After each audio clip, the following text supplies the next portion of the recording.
It's pretty clear that we're in a phase, as Ambassador Kim described, that is very much focused on sanctions as a way of trying to squeeze North Korea, try to shape the environment in order to get North Korea to change its mind and come back.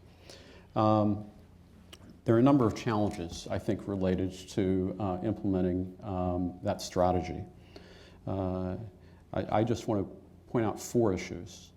One, here we are in May of 2016. We're going to have a new president in January of 2017.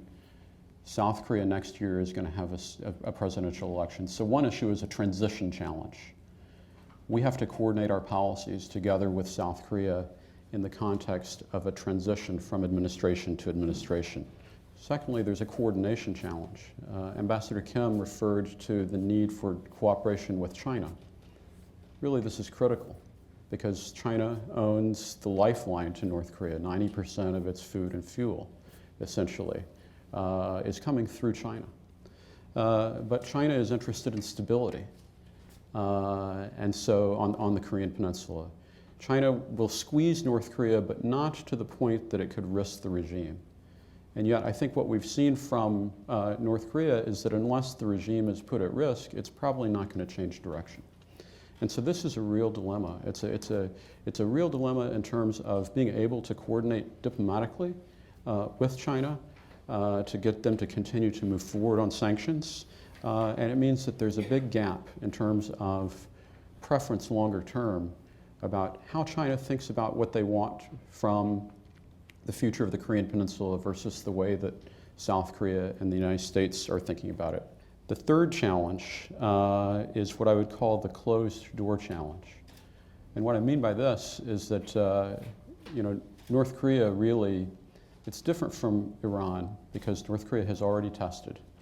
And the challenge of actually getting a state that has tested to reverse course without changing leadership, well, frankly, it is an unprecedented challenge. Never been done. And yet that is what we're trying to grapple with North Korea. And then finally, and I think this is actually the biggest challenge that I'm going to put on the table, is that we've got a huge Plan B challenge beyond sanctions coordination. And what I mean by that is that if sanctions don't work, are the United States and South Korea and China all going to be able to find a way to agree on what comes next? Can we live with a North Korean nuclear state?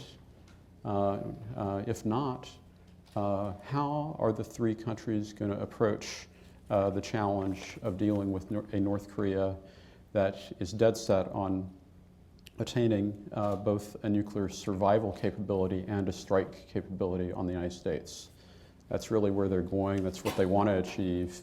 And frankly, if they get there, it's going to make the coordination task, both for Plan A and for Plan B, even more incredibly complex.